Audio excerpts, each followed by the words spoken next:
नमस्कार. आज आपण गणपती विशेष रेसिपीजमध्ये महिनाभर टिकणारे तळणीचे मोदक कसे तयार करायचे हे पाहणार आहोत.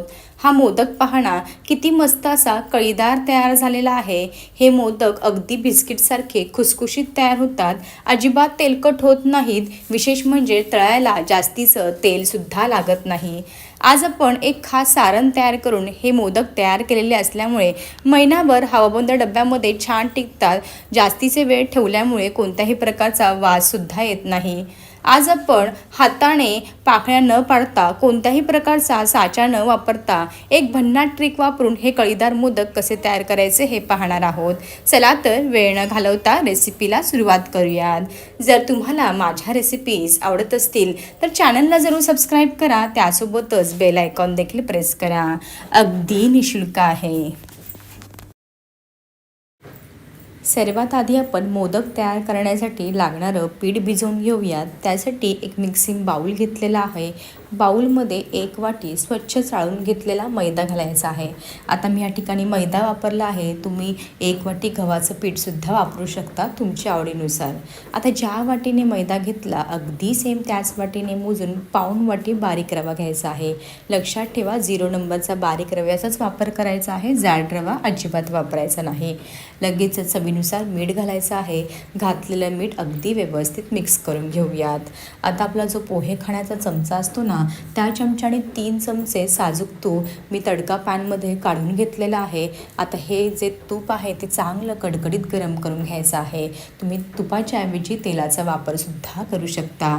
आता हे पहा कडकडीत तुपाचं मोहन घालायचं आहे पिठामध्ये. अगदी व्यवस्थित मिक्स करून घ्यायचं आहे. सुरुवातीला चमच्यानेच मिक्स करा कारण ते फार गरम आहे. हाताला चटका लागू शकतो. आता व्यवस्थित असं तुपाचं मोहन मैद्याला आणि रव्याला चांगलं असं चोळून घ्यायचं आहे. जेवढं तुम्ही चांगलं चोळून घेणार ना तेवढे तुमचे मोदक मस्त असे खुसखुशीत तयार होणार आहे. आता मी सुरुवातीला सांगितलं त्याप्रमाणे मैद्याच्या ऐवजी तुम्ही गव्हाचं पीठ वापरू शकता. आता आपण ह्यामध्ये रवासुद्धा वापरलेला आहे. त्यामुळे आपले जे मोदक आहेत ना मस्त असे खुसखुशीत तयार होतात. अजिबात नरम पडत नाहीत. हे पहा अशा प्रकारे सर्व तूप मी व्यवस्थित मिक्स करून घेतलेलं आहे. आता लागेल तसं अगदी थोडं थोडं पाणी घालून छान असं आपल्याला पीठ भिजवून घ्यायचं आहे. आपण नॉर्मल चपातीसाठी पोळीसाठी ज्याप्रमाणे पीठ भिजवतो ना त्यापेक्षा थोडंसं घट्ट ठेवायचं आहे. एकदम लगेच जास्त पाणी घालू नका. थोडं थोडं करून घाला जेणेकरून तुम्हाला अंदाज येईल आणि तुमचं पीठ जास्तीचं पातळ होणार नाही. हे पहा अशा प्रकारे थोडं थोडं पाणी घालून मस्त असं पीठ मी भिजवून घेतलेलं आहे. परफेक्ट. थोडं तडका पॅनला तूप उरलेलं होतं ते देखील व्यवस्थित चोळून घेतलं जेणेकरून ते वाया जाणार नाही. हे पहा अशा प्रकारे आपलं कणिक भिजवून तयार आहे. झाकण ठेवायचं आहे. झाकण ठेवून साधारणतः एक 15 ते 20 मिनिटासाठी भिजवायला साईडला ठेवून देऊयात. कणिक भिजते तोपर्यंत आपण लगेचच सारण तयार करायला सुरुवात करूयात. आता सारण तयार करण्यासाठी सुरुवातीला आपल्याला काय काय साहित्य लागणार आहे ना ते पाहून घेऊयात. आता मी सर्व साहित्य ना ह्या वाटीने मोजून घेतलेलं आहे. आपली घरातली आमटीची छोटी वाटी असते ना तुम्ही कोणत्याही वाटीचा वापर करू शकता. आता मी या ठिकाणी 2 वाटी किसलेलं सुकं खोबरं घेतलेलं आहे. हे पहा अशा प्रकारे किसणीने चांगलं किसून घेतलं. 2 वाटी घेतलेलं आहे. बरोबर त्याच वाटीने मोजून अर्धी वाटी बारीक रवा घ्यायचा आहे. 0 नंबरचाच बारीक रवा घ्यायचा आहे. लक्षात ठेवा. 1 वाटी पिठी साखर लागणार आहे. तुम्हाला जर मोदक जास्तीचे गोड आवडत असतील ना तर तुम्ही या ठिकाणी आणखी पाव वाटी पिठी साखर ॲड केली ना तरीसुद्धा चालेल. मला थोडे कमी गोड मोदक आवडतात म्हणून मी 1च वाटी पिठी साखर घेतलेली आहे. काही काजू बदामाचे काप घेतलेले आहेत आणि 1 चमचा खसखससुद्धा घेतलेली आहे. आता सर्वात आधी एक कढई ठेवायची आहे गॅसवरती. कढईमध्ये 1 ते 1.5 चमचा आपल्याला साजूक तूप घालायचं आहे.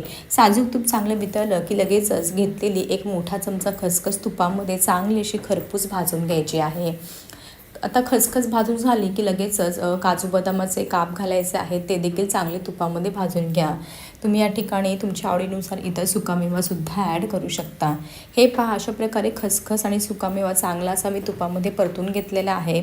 आपण जो अर्धी वाटी बारीक रवा घेतलेला आहे ना तोसुद्धा लगेचच घालायचा आहे कढईमध्ये आणि अगदी कमी गॅसवरती खरपूस असं भाजून घ्यायचं आहे.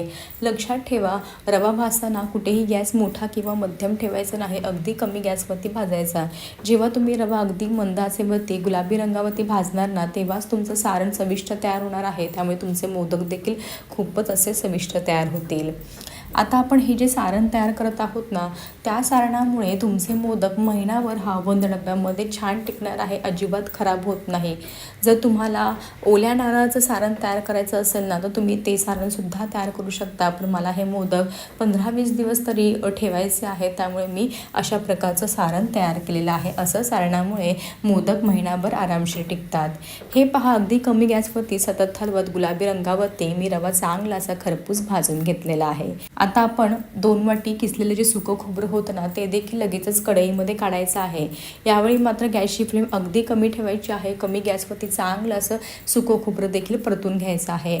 आता गॅस कमीच ठेवलेला आहे. साधारणतः अगदी 1 मिनिट परतून घ्यायचं. जास्त डार्क रंगावरती हे भाजायचं नाही, लक्षात ठेवा. जर तुम्ही अगदी काळपट असं डार्क रंगावर भाजलं ना, तर तुमचं जे सारण आहे ते खरपूस लागू शकतं. त्यामुळे लक्षात ठेवा, कमी गॅसवरती साधारणतः अर्धा ते 1 मिनिटच हे चांगलं असं परतून घ्यायचं आहे. साधारणतः एक अर्धा मिनिट सुकं खोबरं घातल्यानंतर हे सारण मी चांगलं असं कमी गॅसवरती परतून घेतलं. तुम्ही या ठिकाणी पाहू शकता, मस्त असं या ठिकाणी आपलं सारण तयार झालेलं आहे. आता तुम्ही यावेळी मात्र ना, कढई फार गरम असते. गॅस बंद केल्यानंतर सुद्धा चांगलं असं सतत हलवत राहायचं आहे, नाहीतर काय होतं, सारण जे आहे ना, ते तळायला लालसर होऊ शकतं. रंग पहा, अगदी थोडासा चेंज झालेला आहे. जास्त काळपट रंग होऊ द्यायचा नाही, लक्षात ठेवा. आता असं जेव्हा हे सारण तयार होतं ना, तर ते फार गरम असतं. त्यामुळे काय करायचं, पूर्णपणे थंड होऊ द्यायचं. रूम टेम्परेचरवरती पंख्याखाली ठेवून द्या. थंड झाल्यानंतर आपण ह्यामध्ये पिठी साखर ॲड करणार आहोत. या ठिकाणी साधारणतः 15 ते 20 मिनिटानंतर सारण पूर्णपणे थंड झालं. आता मी ह्यामध्ये घेतलेली 1 वाटी पिठी साखर पूर्ण घालून घेत आहे. तुम्हाला मी सुरुवातीला सांगितलं, तुम्हाला मोदक जास्तीचे गोड आवडत असेल ना, तर तुम्ही 2 वाटी सुकं खोबरं, अर्धी वाटी रवा, त्यासाठी तुम्ही या ठिकाणी 1 वाटी पिठी साखर आणि आणखी पाव वाटी पिठी साखर वापरू शकता तुमच्या आवडीनुसार. आता लगेचच यामध्ये 1 चमचा वेलची पावडर, थोडंसं जायफळसुद्धा किसून घालते आणि सुंठसुद्धा किसून घालते. आता आपण ह्यामध्ये थोडंसं चिमटीपेक्षा अगदी थोडंसं कमी मीठ पण घालायचं आहे. कोणत्याही गोडाच्या पदार्थामध्ये थोडंसं मीठ घातलं की पदार्थाची चव आणखी वाढते. आता हे पहा, घातलेली पिठी साखर आणि इतर जे साहित्य आहे ना, ते अगदी व्यवस्थित मिक्स करून घ्यायचं आहे. आता या ठिकाणी गॅस कुठेही चालू ठेवायचा नाही. सारण पूर्णपणे थंड झाल्यानंतर पिठी साखर यामध्ये ॲड करा. जर गरम गरम असताना तुम्ही ॲड केली ना, तर पिठी साखरेचे तुमच्या गोळे तयार होऊ शकतात, लक्षात ठेवा. हे पहा, अशा प्रकारे पिठी साखर घातल्यानंतर अगदी व्यवस्थित असं मिक्स करून घेतलेलं आहे. परफेक्ट. आता ह्या ठिकाणी आपलं मोदकांसाठी लागणारं सारण तयार आहे. हे सारण वापरून जर तुम्ही मोदक बनवले ना, तर महिनाभर काय, अगदी 1 महिन्यापेक्षा जास्तसुद्धा हा बंद डब्यामध्ये टिकतात. आणि हे मोदक आहेत ना, अजिबात तेलकट होत नाही, मस्त असे खुसखुशीत होतात. हे पहा, अशा प्रकारे मी सारण एका मोठ्या बाउलमध्ये काढून घेते. हव्या तेव्हा वेळी तुम्ही हे मोदक थोडं थोडं सारण वापरून तयार करून घेऊ शकता. आता या ठिकाणी साधारणतः 15 ते 20 मिनिटं झालेली आहेत.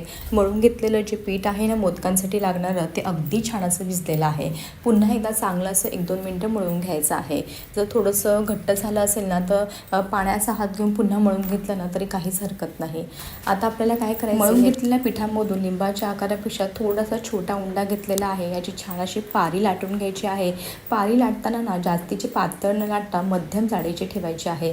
एकदमच पातळ पारी लाटली ना, तर मोदक बंद करताना आपण जेव्हा त्यांना कळ्या पाडतो, जेव्हा कळ्या जवळ आणतो ना, तर काय होतं, मोदका जो आहे ना, त्याची पारी पातळ असल्यामुळे मोदक फाटू शकतो. त्यामुळे मध्यम जाडीची पारी लाटून घ्यायची आहे.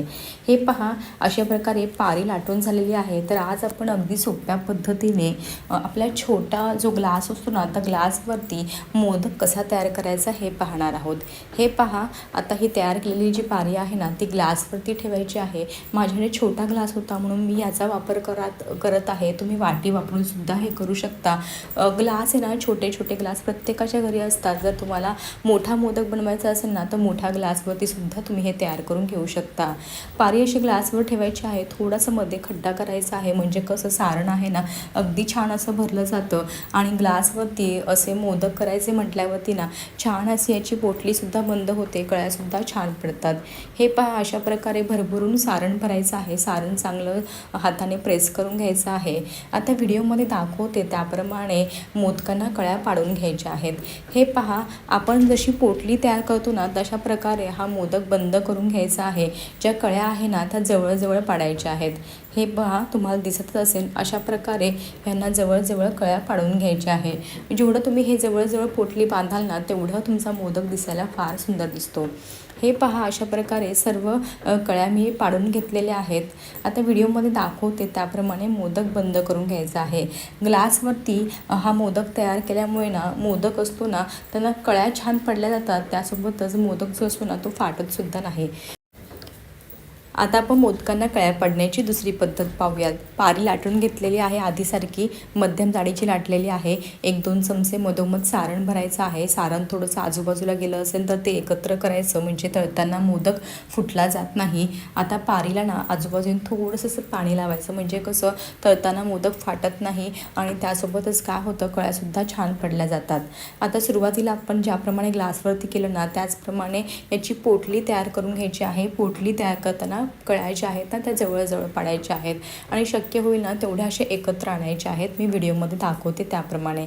हे पहा, अशा प्रकारे मी जवळ कळ्या पाडून घेतलेल्या आहे आणि पोटली छान अशी तयार करून घेतलेली आहे. आता बंद करून घ्यायची आहे आणि जी शेंडी आहे ना ती चांगली अशी टोकदार पाडायची आहे. वरचं जर एक्स्ट्राचं पीठ तुम्हाला काढायचं असेल तर तुम्ही काढू शकता. हे पहा, अशा प्रकारे मी दुसऱ्या पद्धतीने तुम्हाला मोदक तयार करून दाखवला. हा सुद्धा खूपच छान तयार झालेला आहे. आता तिसरी पद्धत सांगते. आपण उकडीचे मोदक करताना कसं 3 बोटांनी पाकळ्या तयार करतो त्याच पद्धतीने आपण याच्यासुद्धा पाकळ्या तयार करून घेणार आहेत. आता सुरुवातीला पारी तयार करून घेतली, मधोमध सारण भरून घेतलं. सारण भरायचं नसेल तर आधी त्याला पाकळ्या पाडून घ्या, नंतर सारण भरलं तरी काहीच हरकत नाही, कोणतीही पद्धत वापरू शकता. आता हे पहा, 3 बोटं वापरून मी ह्या पद्धतीने मस्त अशा पाकळ्या तयार करून घेत आहे. आता ह्यामध्ये आपण मैदा वापरला आहे ना त्यामुळे ना ह्या कळ्या खूपच सुबक दिसतात, खूप छान अशा पाडल्या जातात. तुम्हाला जर अशा पाडायचे असेल तर असं करू शकता. तुम्हाला कोणती सोपी पद्धत वाटणार त्याप्रमाणे तुम्ही ह्याला पाकळ्या तयार करून घेऊ शकता. हे पहा, अशा प्रकारे सारण भरून घेतलेलं आहे. चांगला असा मोदक बंद करून घ्यायचा आहे. आता मी तुम्हाला ह्या व्हिडिओमध्ये 3 पद्धती दाखवल्या मोदकांना पाकळ्या कशा तयार करतात. पहिली पद्धत ना खूप सोपी आहे. ती पद्धत जर तुम्ही वापरली ना तर तुमचं सारण आहे ना अजिबात तळताना बाहेर येणार नाही. मस्त असं सारण भरभरून भरलं जातं आणि मोदक आहे ना मस्त असा टम्म फुगतो आणि खाताना ना खूप छान लागतो. हे पहा, अशा प्रकारे मी काही मोदक तयार करून घेतलेले आहेत. मोदक तयार झाले ना त्यावरती सुती कापड ठेवायचं, नाही तर काय होतं वरचं आवरण कोरडं पडतं आणि मोदक तळताना फुटू शकतो. आता ह्या ठिकाणी आपण आता मोदक तळायला सुरुवात करणार आहोत. आता तळताना ना भरपूर काळजी घ्यायची आहे. बऱ्याच वेळा काय होतं, मोदक तळायला तुम्ही जाता पण तेलाचं टेम्परेचर खूप कडक करतं, जास्तीचं गरम करतं. त्यामुळे काय होतं, मोदकांना ना बाहेरून अशा फोड्या आल्यासारखं वाटतं.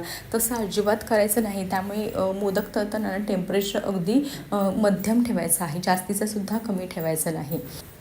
तेल माझं मध्यम गरम झालेलं आहे, जास्तीचं कडकडीत गरम करून घेतलेलं नाही. आता कढईमध्ये जेवढे मावतील ना तेवढे मोदक तुम्ही एकाच वेळी तळून घेऊ शकता. मी या ठिकाणी एक साधारणतः 8 ते 9 मोदक एकाच बॅचमध्ये तळून घेणार आहे, कारण माझी कढई भरपूर मोठी आहे. आता एकदा का मोदक तेलामध्ये घालून झाल्या की गॅसची फ्लेम मध्यम ते कमी ठेवायची आहे आणि मस्त असे मोदक खालीवर करत तळून घ्यायचे आहेत. जर तुम्ही मोठा गॅस ठेवला ना तर काय होतं, बाहेरून जे मोदक आहेत ना ते व्यवस्थित तळले जात नाही, आतून तसेच कच्चे राहतात, खरपूस होत नाही, खुसखुशीतपणा येत नाही. त्यामुळे लक्षात ठेवा, अगदी कमी ते मध्यम आचेवरती अंदाज घेत चमच्याने सतत हलवत हलकासा सोनेरी रंग येईपर्यंत मोदक खरपूस तळून घ्यायचे आहेत. तुम्ही या ठिकाणी पाहू शकता मोदक मस्त असे तळून तयार झालेला आहे. हलकासा सोनेरी रंग आलेला आहे. अगदी ह्याच रंगामध्ये तळून घ्यायचं आहे, यापेक्षा जास्त डार्क रंग होऊ द्यायचा नाही. नाहीतर काय होतं, तेलातून बाहेर काढल्यानंतर सुद्धा मोदक तळण्याची प्रोसेस चालू असते, ती जास्तीचे काळपट वाटतात. त्यामुळे अगदी ह्याच रंगावरती मोदक तळून घ्यायचं आहे. आता हे तळून घेतलेले मोदक एका झाऱ्यामध्ये एका प्लेटने काढून घेऊयात. मोदकाला रंग पहा, अगदी सुरेख आलेला आहे, अजिबात तेलकट झालेले नाही, मस्त असे पुरीसारखे टम्म फुगलेले आहेत. एका प्लेटमध्ये काढून घेऊयात. ह्याच पद्धतीने उरलेले सर्व मोदक तळून घेते. हे पहा, अशा प्रकारे दुसरी बॅच देखील तळून तयार आहे. हे मोदक देखील छान तळले गेले आहेत. प्लेटमध्ये काढून घेऊयात. अशा प्रकारे मी सर्व मोदक तळून घेतलेले आहेत. भरपूर सारे मोदक हे तयार झालेले आहेत. तुम्ही या ठिकाणी पाहू शकता, अगदी छान असे टम्म फुगलेले आहेत, अजिबात तेलकट झालेले नाहीत. अगदी मस्त असे खुशखुशीत तयार झालेले आहे. तुम्हाला मी एक मोदक फोडून दाखवते म्हणजे तुमच्या लक्षात येईल. आपला एकही मोदक तेलामध्ये फुटलेला नाही, कारण आपण ह्याला कळ्या पाडण्याची अगदी 3 सोप्या पद्धती मी तुम्हाला सांगितलेल्या आहे. ह्या पद्धतीने जर तुम्ही स्टेप बाय स्टेप मोदक केला तर तुमचा मोदकसुद्धा अगदी परफेक्टच तयार होणार आहे. आता हे तयार केलेले मोदक मी तुम्हाला सुरुवातीला सांगितलं, हा बंद डब्यामध्ये महिनाभर ठेवू शकता, अजिबात खराब होत नाही. कशी वाटली तुम्हाला माझी ह्याची रेसिपी? आवडली असेल तर जरूर करून पहा. असंच भेटूया एका नवीन आणि सोप्या रेसिपीसोबत. तोपर्यंत मस्त खा आणि हेल्दी राहा.